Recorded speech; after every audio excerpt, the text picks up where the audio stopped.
We all know alcohol isn't doing your liver any favour, but nobody really talks about what it's actually doing to your brain. And if you think for a living, that's the organ that's paying your bills. Now, I'll promise you this right now. This isn't going to be a preachy, alcohol is evil kind of video. Look, I grew up in pubs. I'm honestly the last person who would lecture you about having a drink.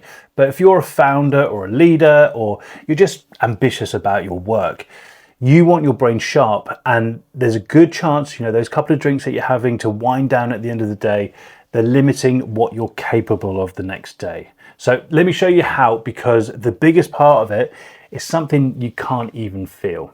So let me start with where alcohol actually affects you, because it isn't random. The first part of your brain it affects is the prefrontal cortex. Now, that's the bit right behind your forehead, and it's basically your executive brain. It's what you're using when you're kind of weighing something up, making a judgment call, planning a few steps ahead, or even if you're just kind of holding your nerve when somebody's kind of pushing back or arguing with you about something in a meeting. It's the last part of our brains that evolved, and it's the first part that alcohol quiets down. Now, for anyone who thinks for a living, that's not a minor function, right? It's pretty much the whole job. It's how you make good decisions and how you hold yourself together when a meeting gets a bit tense.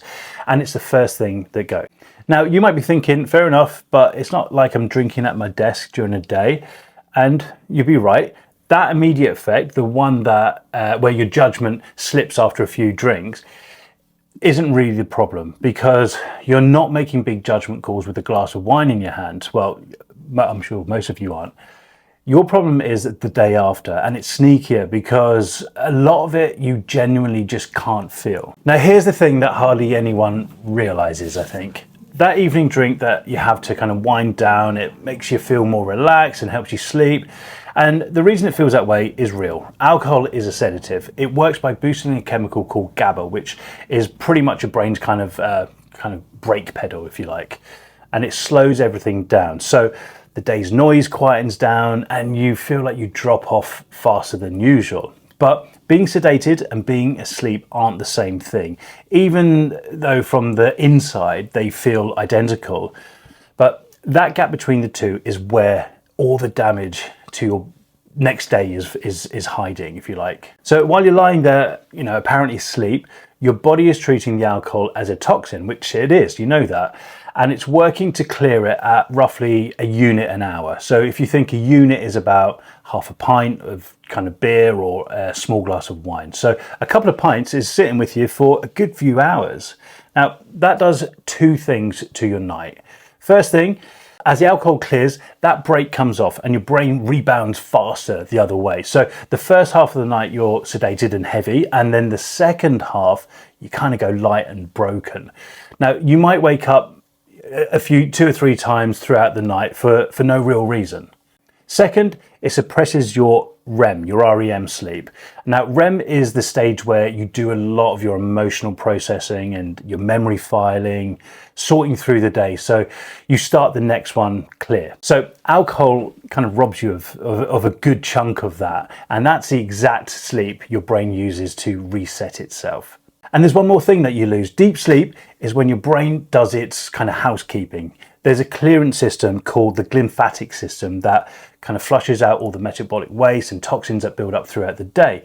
And most of that work is done whilst you're properly asleep. So when you trade real sleep for sedation, you blunt that clean out system too. And some of that next day fog is just your brain not having been cleared up as well as it should have been. And another part that's really important, and I think a lot of people misunderstand or don't really know much about this, is how booze affects your stress levels whilst you're asleep. Because I think we just assume alcohol reduces stress. But while all that clearing up is going on, your body tips into a stress state. Your heart rate goes up and your heart rate variability, or HRV, which is basically kind of like a measurement of how stressed or how recovered your body is, that goes down. So the lower it drops, the more your body is set in stress mode instead of rest. So basically it shifts into a low level fight or flight while you sleep, which is completely backwards, because sleep is supposed to be the one part of your day where you're relaxed and recovering and not braced or stressed. So you might have been in bed for 9 hours and asleep for 8 of them, but you didn't get the recovery that you need. And that's what shows up the next day. Not a hangover, you feel fine, but a version of you that's running a bit below par. And it's worth being specific about what that actually looks like, because it's more than just feeling a bit groggy or tired.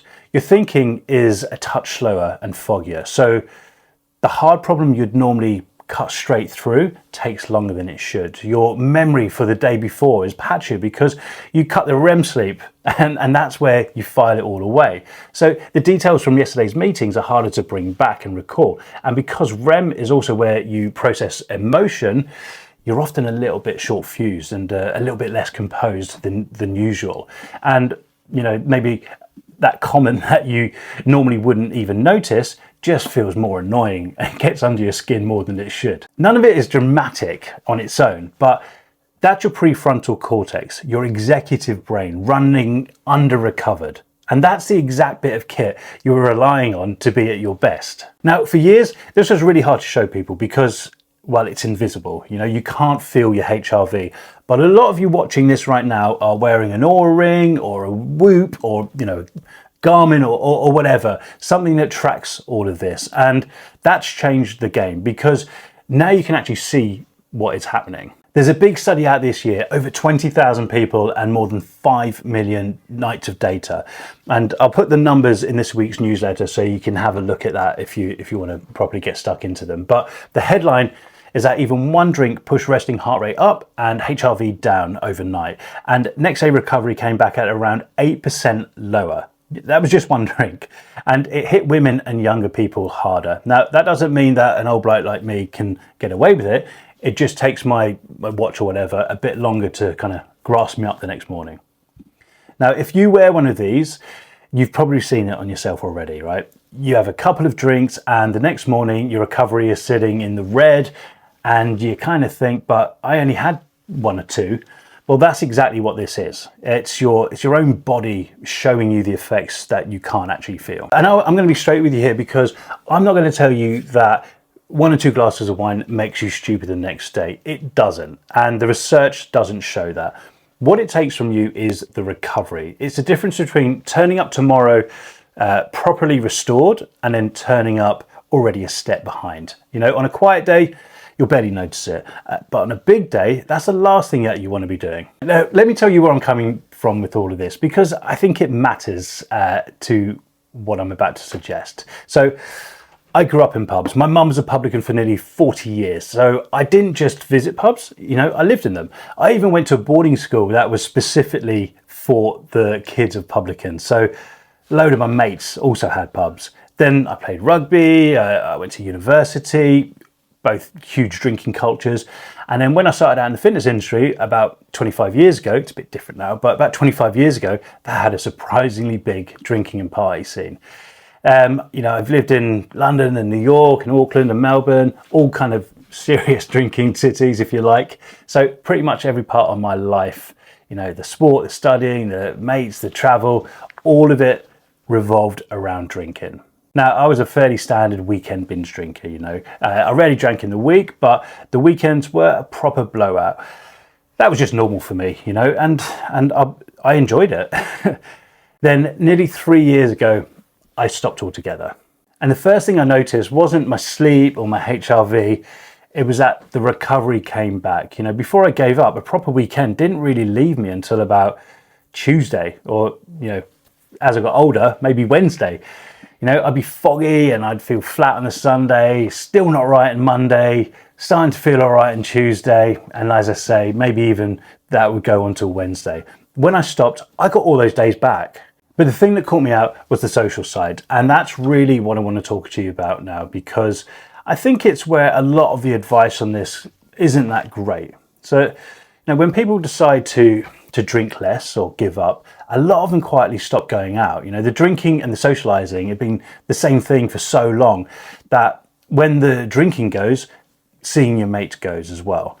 And that's a real loss, because good company, hanging out with mates, social well-being is generally good for your head. It's one of the best things you can do for your brain. So swapping a kind of recovery problem for a lonely one isn't a great idea either. So as you know, I make these videos to help people who think for a living improve how well their brains work by looking after their bodies. So if that's you and you're ambitious and you're trying to lead better or build something special or just show up better at work, this is what I'd actually suggest. And there are two ways you can play this.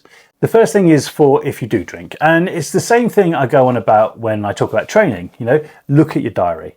Work out what each day is for. If tomorrow's a big one, the kind of day where you need to be sharp and make good calls and stay composed, then tonight's sleep is a priority, and that's a night not to drink. Even though, and this is the whole point of everything I'm kind of talking about, the drink will feel like it's helping you relax and get to sleep. It isn't. On the night before an important day, it's the least thing that you want to be doing to yourself. But if tomorrow's an easy one, you're just clearing up a bit of admin, nothing that needs you to be at your best, then that's the night. That's when you go out. You'll still pay the recovery cost. I'm not going to pretend that drink won't affect you on a Thursday just because Friday's quiet, but you're choosing to spend it on the day it costs you least. Same as, when I talk about putting your hardest training session on a day you can afford to feel a little bit knackered and wrecked afterwards. And the second way is the one that's worked best for me, and it's alcohol-free drinks. Now, I know they had a bit of a bad reputation for years, but they're honestly really great now. They taste great. Now, for me, this is having my cake and eating it. I can still go down a pub, and I love pubs. I can still go down there with my mates, stand there with a cold beer in my hand, be in the round, be part of the chat, feel like I'm properly on the night out. And then I go home completely sober and wake up everything intact. I get the whole point of the evening, which was never really about getting drunk. It was about the people. I just don't mess up my sleep. That's not me telling you to quit. It's just the thing that worked for me. Now, to be honest, my drinking days were a lot of fun, but they just feel like a bit of a chapter. To be fair, it's a chapter with the funniest stories, but now I want different things, and it's just a different chapter. That's all. I'm not trying to preach here. So let me pull all this back together again. So alcohol goes straight for your prefrontal cortex, your executive brain, which is the exact bit of kit that you think and work with. You're not drinking at work, so the immediate hit isn't the issue. The issue is the night, because a drink sedates you, but it doesn't give you proper sleep. While you lie there, your body is clearing a toxin in a stress state instead of recovering. So you wake up with no hangover and still a bit foggy, a bit patchier on detail and a bit maybe shorter fuse than you'd like. The issue is the night, because a drink sedates you, but it doesn't give you the proper deep sleep that you need.